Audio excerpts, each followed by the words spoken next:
Magandang araw po sa inyong lahat. Turuan ko na po agad kayo na makapag-English. Okay po? Dito na po agad tayo sa ating halimbawa. Ako ay nasa bahay. Kapag in English po natin yan, yung ako ay I am. Tapos yung nasa bahay, at home. Subukan naman po natin itong nasa opisina. Ako ay nasa opisina. I am in the office. Okay? Subukan naman po natin ng ibang tao. Katulad po nitong siya. Tapos ang siya ay babae. Pag siya po ay babae, she ang gagamitin nyo. Pero kung yung siya ay lalaki, he ang gagamitin nyo. Subukan po natin itong she. Siya ay nasa kalsada. She is on the road. Isa pa pong halimbawa. Si Mateo ay malapit sa ilog. Mateo is near the river. Kung mapapansin nyo, ang bilis po natin makapag-English kasi meron po tayong pattern na sinusunod. Okay po? Ngayon po, ipaliwanag ko lang po sa inyo yung paggamit nitong at the hospital at saka itong in the hospital. Yung pagkakaiba nila. Pag ang ginamit nyo po ay at, itong preposition at, ang ibig sabihin niyan ay nandun po kayo sa hospital pero hindi po kayo pasyente. Okay? Pero oras po itong at ay palitan nyo ng in, maging in the hospital, yung sinasabi nyo pong tao na nasa hospital ay pasyente. So, yun po pagkakaiba ng at the hospital at saka nitong in the hospital. Pero pag tinagalog ay nasa hospital. Okay? Si Mateo ay nasa hospital. Kung ang gusto nyo sabihin ay si Mateo nasa hospital, may binibisita lang, ito pong at the hospital ang gamitin nyo. Mateo is at the hospital. Pero kung si Mateo mismo ang pasyente, sasabihin nyo naman ay in the hospital. Mateo is in the hospital. Okay po? Ngayon, gusto ko rin po sabihin sa inyo ay gumamit po tayo ng linking verbs na am para sa I, are para sa I, is para sa I. Na ito pong MR is ay ginagamit po para masabi ninyo na yung ating pinag-uusapan na ako bilang I, ikaw bilang you, tayo o kami bilang we, sila bilang they, siya bilang he o she, si Mateo na ating pinag-uusapan ay nandoon sa lugar na iyon ngayon. Okay, sinasabi nyo na ngayon ay nandun siya sa lugar na iyon. Okay? So, yan ang gamit ng am, are, at saka is.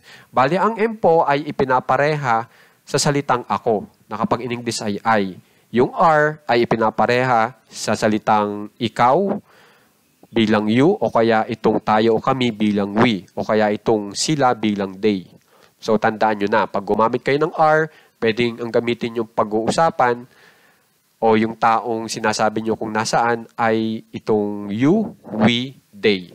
Para sa are. Pag am ay I. Okay? Tapos pag is, pwede nyo gamitin ay itong he o she. O kaya pangalan ng tao pero isa lang po yung tao dapat. Okay po? Para sa is. So tandaan nyo. Kaya ngayon, alam nyo na kung paano gamitin tong is, are, at saka am. Pag ang ginamit ko po ay they, anong linking verb po ang dapat gamitin? Edi are. Pag ang ginamit ko ay ako, edi am. Okay? Pero itong am, are, is ay kapag tinagalog ay I. Okay po? So, ang sinasabi po natin dito sa ating lesson ngayon ay kung nasaan yung ating pinag-uusapan ngayon. Okay? So, sana po makikitandaan po itong mga nasa baba na may kasamang preposition. Kasi yan po yung tamang preposition para sa salitang home. Para masabi mo na nasa bahay yung tao. Itong at. Pag gusto mong sabihin na nasa opisina, itong preposition in ang dapat yung gamitin. Okay? Pag nasa parke, itong at. Okay? So, makikitandaan na po para pag ginamit nyo po itong home, tapos gusto nyo sabihin na nandyan na nasa bahay siya ngayon, alam niyo yung preposition na gagamitin nyo. Okay po? Tapos po, pag natandaan nyo na po ito, tandaan nyo na rin po ito. dinagdagan ko pa po. At ito pong nasa dulo, pinakagamit na gamit. Kasi di ba pinapangalanan po natin yung lugar kung nasaan tayo. Kalimitan ganyan, lalong-lalo na kapag nasa kainan. So, si Mateo ay nasa McDo. Ang gagamitin yung preposition ay at. At McDo, at Mang Inasal, at yung iba pa na pinangalanan yung kainan. Okay po? So, kung mapapansin nyo, gamit na gamit po ito. Katulad din po itong malapit sa labasan, near the exit. Pwedeng pag nasa mall kayo, yan ang gusto nyong sabihin kung nasaan kayo. Di ba po ba? So, makikitandaan na rin po ito. Okay?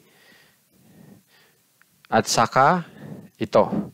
So, sa palagay ko, mabilis kayo gagaling sa English kung imamaster nyo po agad itong mga lesson po natin at saka yung mga nakaraan. Kasi alam nyo naman po na nakakapagbigay po tayo ng iba't ibang ideya sa English gamit po itong ating mga lesson. So maraming salamat po talaga sa mga nagsasubscribe sa ating page para tulungan po itong ating page, sa mga nag-share, nagla-like at laging nandyan para sa ating channel, yung pinapanood po yung ating channel hanggang dulo. Maraming salamat po.